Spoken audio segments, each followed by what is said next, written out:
Kogo News Time 6:42. So your Black Friday shopping appears to be happening with your mouse, not fighting other shoppers for parking outside Fashion Valley. Financial strategist Clark Hodges is on the Kogo News live line. And Clark, are department stores going to go the way of the dodo, or are they going to try to heavily discount and lure people off of the computer and actually into that god-awful parking situation?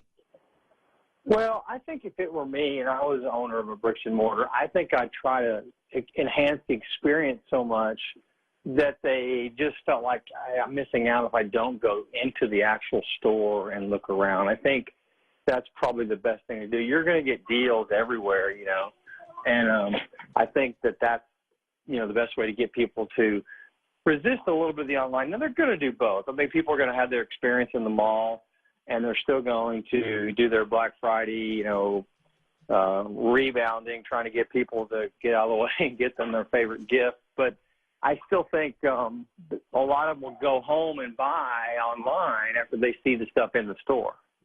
And that has been a problem for retailers, hasn't it? Where we're basically window shopping through the store, but then we're not getting it.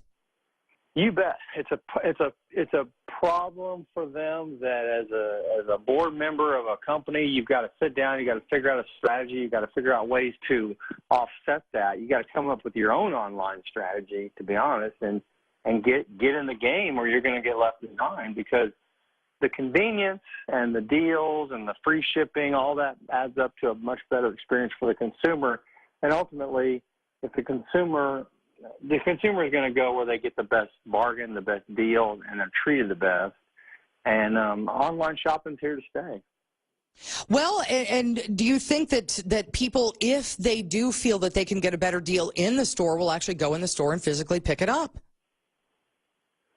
I think some people will. I know my wife loves to get out on Black Friday because there's so many great deals, and it's usually based on what time you're in the store. So if you're in there earlier, you get even better deals than if you're in there a little bit later.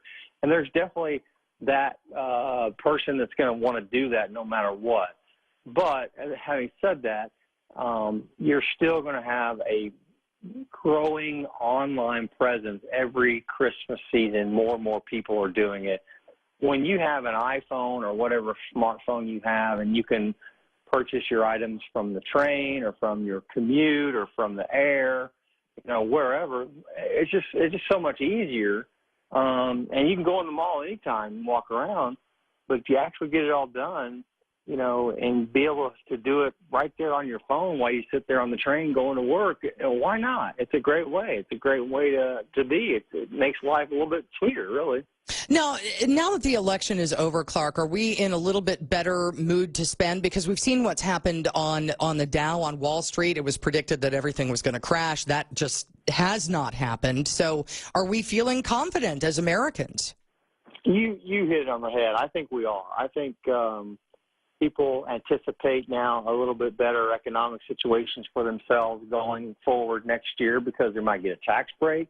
They might not have to pay their Obamacare tax penalty. Their corporations, their investments, their 401k might go up because corporations are going to be in a less regulated environment. That should help them. So I think overall the mood of the consumer after the election is positive, and it should turn into sales. Even though the money may not physically be in their pocket yet, I think they feel much better about the situation. And I think that's a big, big percentage of what drives the consumer to spend, is how confident they feel in their overall economic situation. All right. Financial strategist Clark Hodges here on the Kogo News Live Line.